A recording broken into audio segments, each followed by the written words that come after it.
पिछड़ा वर्ग प्रकोष्ठ जब से हमारे राज्यपाल कश्यप जी प्रदेश अध्यक्ष बने हैं, उन्होंने पार्टी को और हमारे प्रकोष्ठ को एक नई ऊंचाइयों पर पहुंचाने का काम किया है।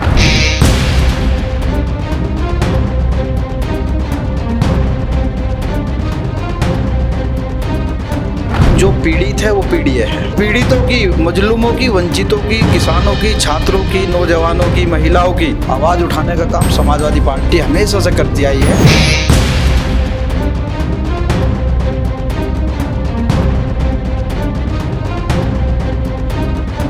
आज हमारे साथ समाजवादी पार्टी के दो युवा नेता, पहले भी हमारे मंच से अपनी तमाम विचारधारा व्यक्त की, सलीम इंजीनियर किनोनी और आलम शेख सिवाल खास विधानसभा सहित प्रदेश की भी तमाम समस्याओं पर लखनऊ तक दौरे करते हैं। हमारे साथ सलीम भाई और आलम शेख, आप दोनों का हार्दिक स्वागत है। बहुत धन्यवाद। राज्यपाल कश्यप प्रदेश अध्यक्ष हैं पिछड़ा प्रकोष्ठ के, उन्हीं के साथ में अपनी विचारधारा को लेकर समाजवादी पार्टी के लिए काम कर रहे हैं। आपके प्रदेश अध्यक्ष और आपकी क्या विचारधारा है समाजवादी पार्टी को लेकर, बताइए। जी तनवीर भाई, पहले तो मैं आपका बहुत धन्यवाद दूंगा कि आपने हमें फिर से एक बार अपने चैनल पे आने का मौका दिया। और मैं आपको बता दूं, मैं 2013 से समाजवादी पार्टी में सक्रिय मेंबर के रूप में काम कर रहा हूं और 2021 में 10 सितंबर 2021 को मुझे प्रदेश सचिव आदरणीय प्रदेश अध्यक्ष राज्यपाल कश्यप जी ने मुझे पिछड़ा वर्ग में बनाया था और पुनः उन्होंने दूसरी बार मुझे पिछले साल प्रदेश सचिव नियुक्त किया है। और जो मैं आपको बता देना चाहता हूँ कि मैं पहले भी कई पदों पे रहा हूँ, जिले विधानसभा से लेके बूथ प्रभारी से लेके सेक्टर प्रभारी और विधानसभा में, जिले में, और अब मैं प्रदेश में आदरणीय प्रदेश अध्यक्ष राज्यपाल कश्यप जी के साथ में काम कर रहा हूँ। और पिछड़ा वर्ग प्रकोष्ठ जब से हमारे राज्यपाल कश्यप जी प्रदेश अध्यक्ष बने हैं, उन्होंने पार्टी को और हमारे प्रकोष्ठ को एक नई ऊंचाइयों पर पहुंचाने का काम किया है। और बूथ लेवल पे जितनी मजबूती से आज पूरे प्रदेश के अंदर पिछड़ा वर्ग काम कर रहा है और समाजवादी पार्टी के हर प्रकोष्ठ आज समाजवादी पार्टी की सरकार 2027 में आए, इसके लिए प्रतिबद्ध है और मेहनत कर रहे, काम कर रहे हैं। मुझे थोड़ा सा बताइए, जिस तरह से अखिलेश जी ने राज्यपाल कश्यप जी को पिछड़ा प्रकोष्ठ की जिम्मेदारी दी है और आप भी उन्हीं के संगठन से जुड़े हैं, मेरठ में कितने दौरे किए पिछड़े लोगों की समस्याओं के लिए, किस तरह से राज्यपाल कश्यप जी यूपी वेस्ट के लिए काम कर रहे हैं, थोड़ा बताइए। देखिए तनवीर भाई, मैं आपको बता दूं, राज्यपाल कश्यप जी एमएलसी रहे हैं और सरकार में मंत्री भी रहे थे और आज वो प्रदेश अध्यक्ष है पिछड़ा वर्ग प्रकोष्ठ के समाजवादी पार्टी में। उन्होंने पहले भी 2021 में भी पूरे प्रदेश का दौरा किया था। आपका नोएडा से बागपत में, गाजियाबाद में, मेरठ में, तमाम जिलों के सभी जिलों में विधानसभा वार उन्होंने दौरा किया था। और जहाँ भी जो समस्याएं पिछड़ा वर्ग प्रकोष्ठ, पिछड़ा पीडीए के लोगों की थी, उन्होंने मजबूती से उसको उठाने का काम किया है। और अभी भी धरातल पर पिछड़ा वर्ग प्रकोष्ठ धरातल पर पूरी मजबूती से हर जो पीड़ित व्यक्ति है उनके साथ है, जो मजलूम है उनके साथ है, उनकी आवाज़ को उठाने का काम पिछड़ा वर्ग प्रकोष्ठ और समाजवादी पार्टी करते आ रहे हैं। पिछड़ा वर्ग प्रकोष्ठ में आप भी जुड़े हैं, आपके प्रदेश अध्यक्ष भी लगातार मेहनत कर रहे हैं। 2027 में फिर से चुनाव होना है जी, क्या उम्मीदें हैं पिछड़ा वर्ग के लोगों को लेकर? देखिए तनवीर भाई, हमारे माननीय राष्ट्रीय अध्यक्ष और देश की, प्रदेश की उम्मीद, और मैं कहना चाहूँगा कि संविधान के रक्षक आदरणीय अखिलेश यादव जी हमें पार्टी एक नारा दिया है, पीडीए, बहुत बड़ा नारा है। और पीडीए का मतलब मंचों से बताया जाता है कि जो पीड़ित है वो पीडीए है, जो पीड़ित है वो पीडीए है। और पीड़ितों की, मजलूमों की, वंचितों की, किसानों की, छात्रों की, नौजवानों की, महिलाओं की आवाज़ उठाने का काम समाजवादी पार्टी हमेशा से करती आई है। और हमारे माननीय राष्ट्रीय अध्यक्ष बहुत विजनरी नेता है और बहुत दूर की सोच रखते हैं। जब सरकार थी, आपने देखा होगा, बहुत ऐसी तमाम योजनाएं सरकार में चली थी जिससे पीडीए को बहुत फ़ायदा हुआ था। पूरे प्रदेश की जनता को, आम जन को फ़ायदा पहुंचाने का काम समाजवादी पार्टी में किया था। देखा हमने पीडीए का मतलब, थोड़ा सा बताइए। समाजवादी पार्टी के कार्यकर्ताओं ने D for Dimple, A for Akhilesh, P for PDA, ये किस तरह की विचारधारा है बताइए। समाजवादी की नेताओं ने यहाँ तक कि स्कूल के बच्चों को भी पाठशालाएं दे दी। देखिए, आप डी फॉर कभी दलित कहते हैं, ए फॉर रंगड़ा कहते हैं, फिर डी फॉर डिम्पल भी कहते हैं। आखिर पीडीए के मतलब कितने हैं बता दीजिए हमारे दर्शकों को। मैंने अभी बताया आपको कि पीडीए का मतलब जो पीड़ित है, वंचित है, वो पीडीए। बच्चों को डिम्पल, ए फॉर अखिलेश नहीं, क्यों वो बनाया जाता तो है? देखिए आपने देखा है, मुकदमे भी दर्ज हुए समाजवादी पार्टी के आपने देखा जो पाठशालाएं लगी, आपने देखा वो लगी क्यों, वो लगाई क्यों गई, दर्ज हुए ना, बताइए। मुकदमे दर्ज हुए हैं। और देखिए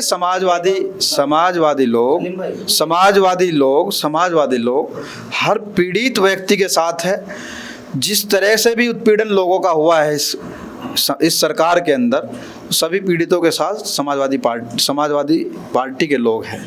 चलिए अभी मुझे बताइए थोड़ा सा, अभी आपने जंतर मंतर पर दिल्ली में आजम खान साहब के लिए भी बड़ी मेहनत की, क्या उम्मीदें हैं? आपने धरना प्रदर्शन किया, सरकार से मांग की उनकी रिहाई के लिए, जी पर भी बताइए। जी तनवीर भाई, अभी पिछले महीने 5 तारीख को जी हमारे नेता और समाजवादी पार्टी के संस्थापक सदस्य आदरणीय आजम खान साहब के लिए, जो मेरे राजनीतिक गुरु है आदरणीय मोहम्मद अरशद खान, समाजवादी पार्टी के राष्ट्रीय सचिव है और पूर्व विधायक जौनपुर से रहे हैं, उनके नेतृत्व में मदर टेरेसा फाउंडेशन के बैनर के तले दिल्ली जंतर मंतर पर धरना दिया गया था, जिसमें हम लोगों ने आदरणीय आजम खान साहब और शर्जिल इमाम जैसे लोगों के लिए हमने उनकी रिहाई के लिए हमने धरना प्रदर्शन जंतर मंतर पर किया था।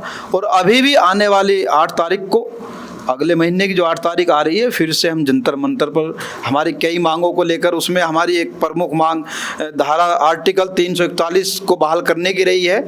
और आर्टिकल 341 के बारे में मैं थोड़ा सा बोलना चाहूँगा तनवीर भाई, कि जो 1950 को तत्कालीन सरकार ने एक फैसला लिया था, जिसमें धर्म के आधार पर मुस्लिम दलितों को 341 से बाहर करने का काम किया था।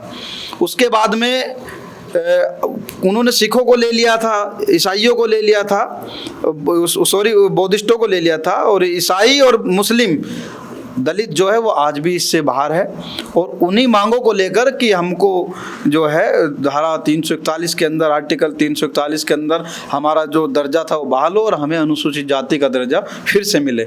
और आदरणीय आजम खान साहब के लिए भी अभी ये जो जंतर मंतर पर धरना प्रस्तावित है, और उनकी रिहाई के लिए जो भी आवाज़ हम उठा सकते हैं अपने स्तर से, वो आवाज़ हम उठाने का काम करेंगे। लेकिन आजम खान साहब की अगर रिहाई भी हो जाए तो वो कैसे सियासत करेंगे? 7 साल के प्रतिबंधित हैं, कोई चुनाव नहीं लड़ सकते, समस्त अधिकार छीन लिए गए हैं, इसकी लड़ाई कैसे लड़ेंगे? देखिए, हमारा देश लोकतांत्रिक देश है और यहाँ संविधान से देश चलता है। और आज आपने देखा कि संविधान को ख़त्म करने का काम देश प्रदेश की सरकार में हो रहा है। और अगर कोई संविधान को बचाने की कोई लड़ाई लड़ रहा है, कोई आवाज़ उठा रहा है, आदरणीय अखिलेश यादव जी है, हमारे नेता अखिलेश यादव जी संविधान को बचाने के लिए काम कर रहे हैं। और आपने बात की आदरणीय आजम खान साहब की, वो एक संस्था है, खुद में संस्था है, वो पदों के लिए लालच में कभी ना वो रहे थे ना है। और आपने देखा किस तरह से उन पर अत्याचार हुआ है। 10 बार के एमएलए रहे हैं, 2 बार के सांसद रहे हैं और 4-5 बार के वो मंत्री रहे हैं। किस तरह से उनको बकरी चोरी में और तमाम उनके ऊपर मुकदमे दर्ज कराने का काम इस सरकार में हुआ था।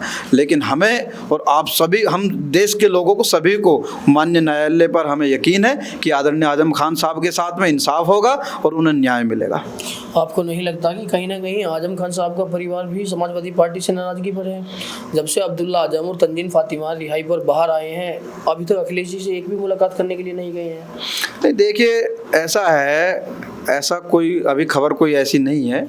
और आदरणीय आजम खान साहब, मैंने बताया कि संस्थापक सदस्य है समाजवादी पार्टी के और एक मजबूत नेता है, हमारे नेता है। उन्होंने हमेशा समाजवादी पार्टी को मजबूत करने का काम किया है और समाजवादी पार्टी के संस्थापक सदस्य रहे हैं। तो ऐसा कुछ नहीं है कि वो नाराज़ है, उनका परिवार नाराज़ है। और हमारे नेता आदरणीय अखिलेश यादव जी उनके यहाँ पे गए भी थे, कई बार जा भी चुके हैं। तो ऐसा नहीं है कि नाराज़गी नहीं है कुछ भी। अभी जो है वो समस्या में है, तो परेशानी में है, तो परिवार में समझता हूँ, जहाँ तक मेरा अपना विचार है कि वो अपने मुकदमों में या अपने परेशानियों में उलझे हुए हैं, तो मैं नहीं मानता कि वो किसी नाराज़गी की वजह से मुलाकात नहीं कर पा रहे हैं। आप पिछड़ा वर्ग प्रकोष्ठ के प्रदेश सचिव हैं, क्या संदेश देना चाहेंगे पिछड़ा वर्ग के लोगों को? देखिए, मेरा तो एक ही संदेश है कि इस बार बदलाव निश्चित है और 2027 में हम पिछड़े वर्ग के लोग समाजवादी पार्टी की सरकार बनाने के लिए प्रतिबद्ध है और हम बूथ से लेकर के पार्टी को जिताने के लिए काम कर रहे हैं और हम बूथ पे बड़ी मजबूती से काम कर रहे हैं और बूथ पे हमारा काम चल रहा है। हम वोट बनवाने का काम कर रहे हैं, वोट को डलवाएंगे भी और समाजवादी पार्टी की सरकार बनाने तक हमारा संघर्ष जारी रहेगा। और मेरा आपके चैनल के माध्यम से आपके दर्शकों को मैं कहना चाहूँगा कि इस बार ना भटकना है और ना ही हमें किसी भी लालच में आना है और हमें देखना, हमें संविधान की रक्षा करनी है, संविधान को बचाने के लिए वोट करना है, हमें विकास के लिए वोट करना है और उत्तर प्रदेश को एक नई दिशा में ले जाने के लिए, विकास के रास्ते पे ले जाने के लिए तनवीर भाई वोट करना है। यही मेरा संदेश है। और पिछड़ा वर्ग इस बार मुझे उम्मीद है कि पिछड़ा वर्ग पूरी एकजुट होकर के वोट करेगा। समाजवादी पार्टी की सरकार 2027 में आदरणीय अखिलेश यादव जी के नेतृत्व में बनने जा रही है।